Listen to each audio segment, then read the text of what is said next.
Alright, good evening ladies and gents, welcome back to Compound Interesting. In today's video we're going to be discussing Ethereum and how it's going to get to $100,000 or more over the next decade or so. So people always like to talk about the long-term aspects of Bitcoin, how it's going to go to $100 trillion market cap, how it's going to be worth however many millions in the very, very long term. But people kind of neglect that when it comes to Ethereum and definitely other coins as well. Obviously there's perhaps like Bitcoin is a finished product, Bitcoin is already Bitcoin. We know where it's going to go, where there's definitely a little bit more risk with Ethereum.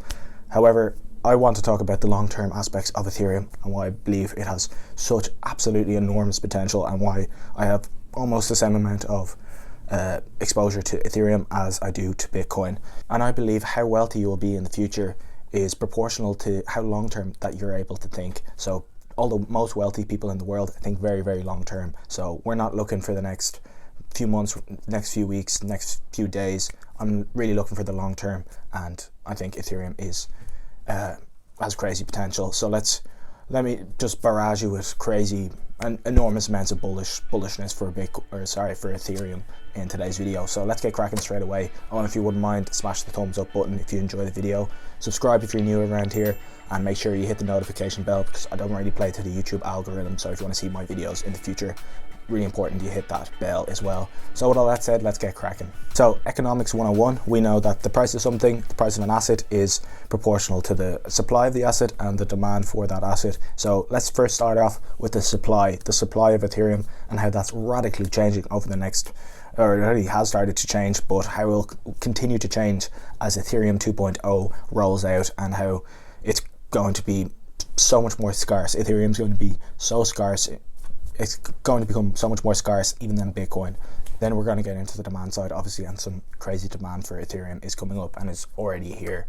Alright, so what's going on with the Ethereum supply? So you may or may not be aware that Ethereum is switching from a proof of work system to a proof of stake system. So what that means in a nutshell, before Ethereum, like Bitcoin, had miners that expended electrical energy and to validate transactions to secure the network and were paid out in Bitcoin or Ethereum depending on which they were mining for. So now Ethereum, at the moment, you give electrical energy, you have to pay for that electrical energy and you get rewarded in Ethereum. Obviously you want to be getting more Ethereum than the amount of electrical energy that you've spent on it,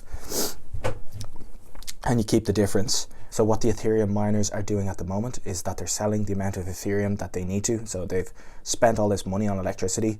They've got to pay for that electricity somehow. So they have to sell the Ethereum, most of the Ethereum that they earn on the open market, and yeah, then they can keep the difference.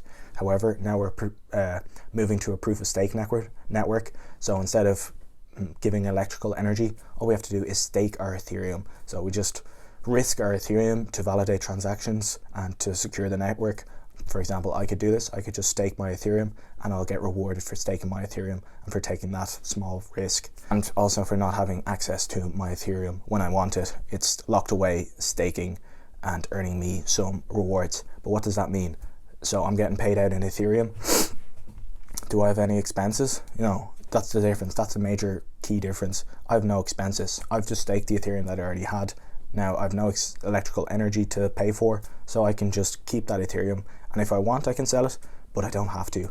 And they estimate Justin Drake is inspiration for a lot of this video, so I'll link some interviews with him if you really want to dive deep into the rabbit hole of how Ethereum works, because he's in the Ethereum Foundation. He works on Ethereum.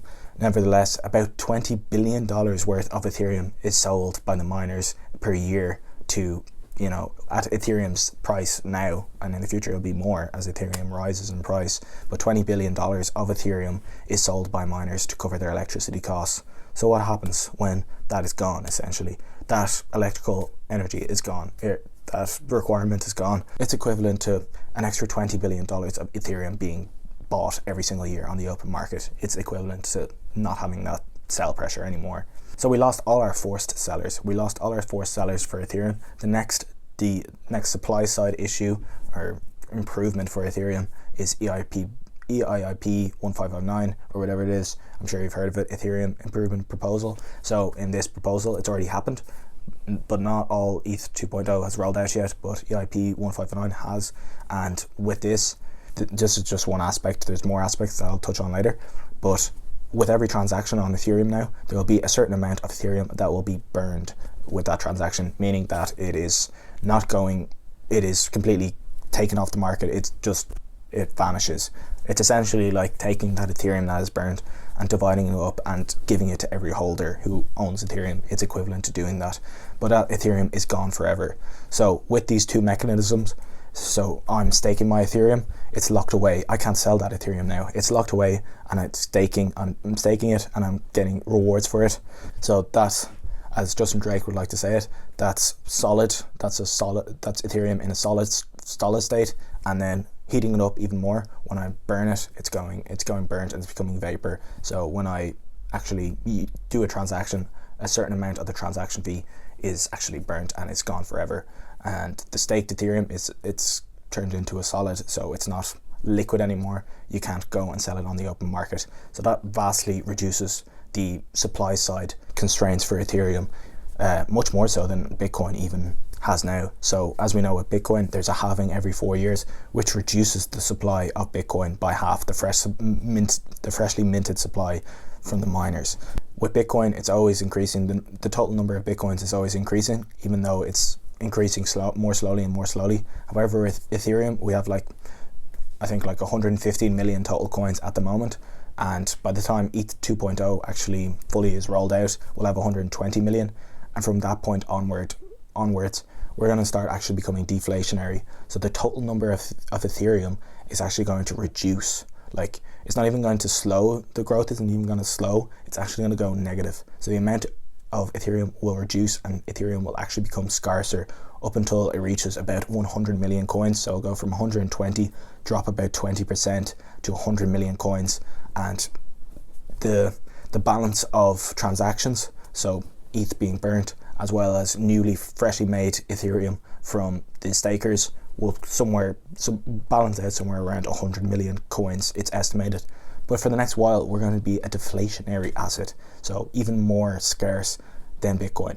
I'm not sure people really understand the gravity of this change for Ethereum in the monetary protocol, how it's going to become, it's a triple halvening, they call it. So it's reducing the fresh supply by 8 times, so 8x. It's 8x smaller, the fresh supply of Ethereum, once this is all rolled out. So it's like a triple halvening, because 2 times 2 times 2 is 8. So we can clearly see the more Ethereum is used, the more ETH that will be burned, and the faster it will burn. So let's start talking about the demand side. So the demand for actual Ethereum and the demand to use the Ethereum network. Because before with Ethereum, the more people use the network, it didn't really impact the price directly. But now the more people actually use the network to do transactions, to buy NFTs, to use DeFi, that's actually every single time it's going to burn Ethereum, which is basically giving a small token, a small amount of Ethereum to everyone who holds Ethereum. So it's with some coins like Bitcoin and Chainlink, for example, even though these networks, well, Chainlink particularly, even though that network is used so much, the coin, it doesn't really benefit the coin directly so much that so many people use Chainlink. So many people, it's so important, the actual network, but that doesn't directly impact the coin as much, and it's the same with Ethereum at the moment. But this change is really going to change the fact that people actually using the network is directly going to increase the price of Ether by the burning mechanisms that I described. So let's talk about the demand side for Ethereum, the network, which will increase the price, and for Ethereum, just straight up Ethereum, which obviously increases demand for Ether, will also increase the price. All right, so the big thing at the moment are NFTs. If you haven't been living under a rock, or if you're not very in the crypto scene at the moment, you probably haven't noticed that some JPEGs are selling for millions and millions of dollars, and the total market cap of NFTs is just, I actually don't know what it is, but it's probably outrageous at this time. And where are all the NFTs really? In reality, they're all built on Ethereum. They're all on Ethereum. That's all the NFTs people actually want are on Ethereum. Solana is another layer 1 protocol similar to Ethereum, and it's really like has really good tech and stuff. So they're just starting to roll out NFTs. So we've yet to see if they will become popular. Also, Cardano is going to eventually come out with NFTs, but we'll see if they ever get anywhere with their stuff. But yeah, we have to. At the moment, everything is pretty much on Ethereum in the NFT space. So you buy your NFT with Ethereum, and it's held on the Ethereum blockchain. The actual NFT is. So Ethereum is money because I can buy JPEGs with it. And NFTs are much more than just digital art. There's so many things that we will do with NFTs in the future. So I was listening to Raoul Pal. He gave the example of NFTs for ticketing, which will just cut out the middleman. So all an NFT is a unique code or a unique signature, that a unique ownership of anything that's digital. So for example, if I was a up and coming rapper, I could make NFTs of different tickets. So I could have 100 tickets, and yeah, each is a different seat number in the metaverse or even in a physical space, and I could sell directly to my fans instead of having to go through Ticketmaster or whatever.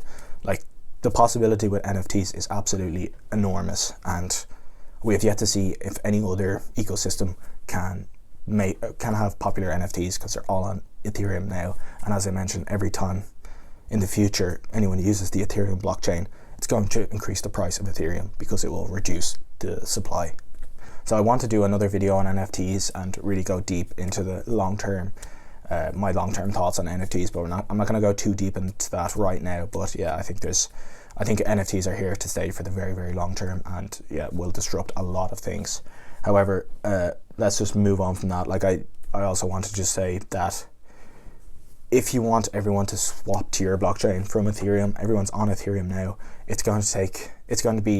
You're going to really have to be 100 times better to get someone to swap, to get companies to swap, to get people to ascribe value to your blockchain. So is my CryptoPunk on Ethereum to get me to actually swap to a CryptoPunk on Solana?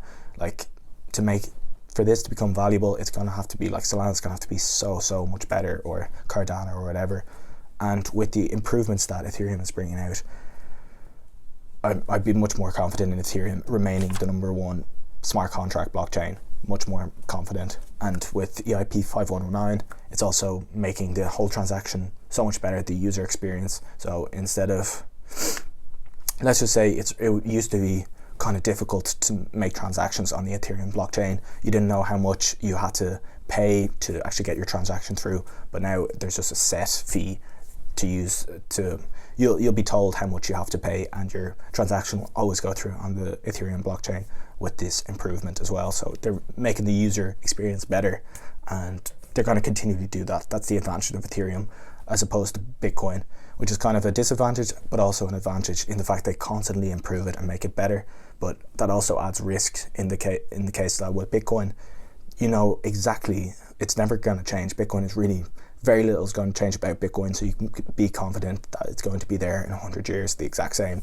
Whereas with Ethereum, maybe it'll mess up sometime or something. So there's a little bit of added risk with Ethereum, but they're always improving the network, etc., etc.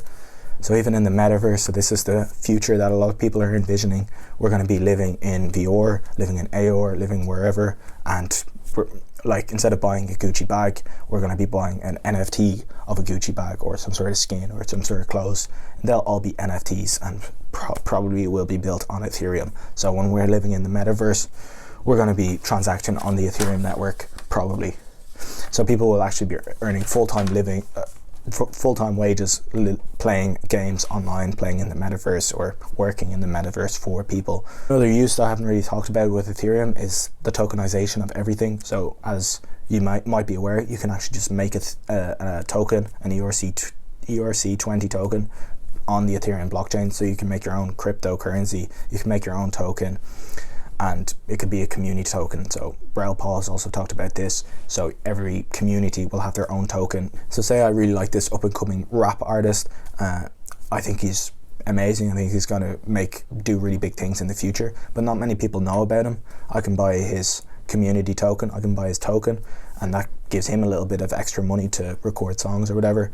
And in the future, when he's become super big and famous, I actually can partake in the upside of his popularity because I discovered him first, and I'm incentivized to make him popular if I really like his music by telling all my friends, and I'm actually going to become richer if I make videos about him. If I go on YouTube and like, look, check out this rapper, he's so good, no one knows about him, you should all check him out, buy his tokens here. It's all positively incentivized. Obviously people might be shilling things that are crap, but in the end of the day, people who are shilling the best stuff or sharing the best stuff will generally win out, because the best stuff is still going to win out. And of course DeFi as well, so people are using Ethereum as collateral in DeFi, and all DeFi is built on the Ethereum blockchain. And as I keep saying, to use the Ethereum network is going to burn Ethereum and decrease the supply, which should increase the price, everything else being equal. So DeFi, I'm not going to go too deep into DeFi either right now. Well, I kind of went a bit deep into NFTs there, but I think most people know what DeFi is. It's just finance, except in a decentralized version. There's not much to add. You can take out loans, you can earn interest, you can, etc. Basic financial stuff, except on the Ethereum blockchain.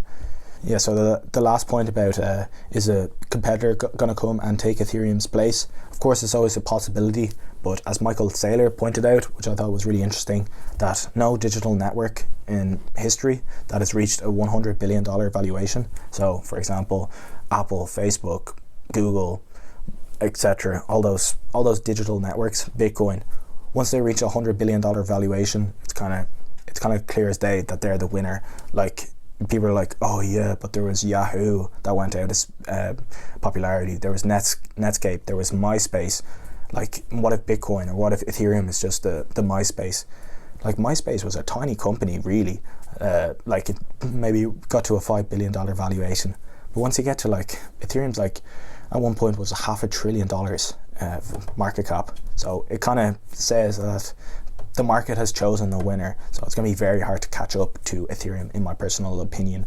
And yeah, so Michael Saylor said that point about Bitcoin, and it's funny that I'm kind of stealing that for Ethereum, which he doesn't fully grasp or think. His opinions on Ethereum are that it's a bit risky. But anyway, let's not go into Michael Saylor's thoughts. And just another interesting thought from Justin Drake, that proof of stake is actually more secure potentially than proof of work. So with proof of work, there's $5 billion of miner equipment, so those supercomputers that are mining Bitcoin, all of them, the total market cap, let's say, of all those computers is like 5 billion, maybe 10 billion max. So that's the cost it would take to 51% attack the Bitcoin network, which is $10 billion. And the total market cap of Bitcoin, let's say, is 1 trillion, even though it's a bit less now. But yeah, so 5 billion is securing $1 trillion worth of value.